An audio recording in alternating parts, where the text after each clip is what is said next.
3 hari sebelum Nyepi, sebagian besar umat Hindu di Bali menggelar prosesi melasti ke pantai atau sumber air suci setempat. Ribuan umat Hindu dari Desa Adat Kerobokan Kelot, Kuta Utara Badung, menggelar upacara penyucian ini di Pantai Peti Tenget.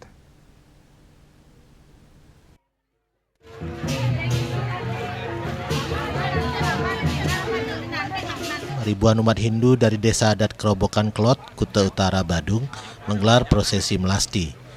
Iring-iringan umat berjalan kaki dengan semangat dalam balutan busana adat dominan putih, membawa pratima dan cempana serta benda-benda sakral lainnya.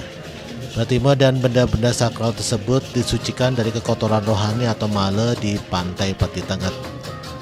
Melasti dapat dimaknai sebagai penyucian diri sendiri atau buana alit dan penyucian alam semesta atau buana agung sebelum memasuki tahun baru Saka 1948 pada Hari Raya Nyepi. Meski sempat diiringi hujan lebat dan banjir yang mengenangi jalan, umat Hindu tetap semangat melaksanakan prosesi penyucian tersebut.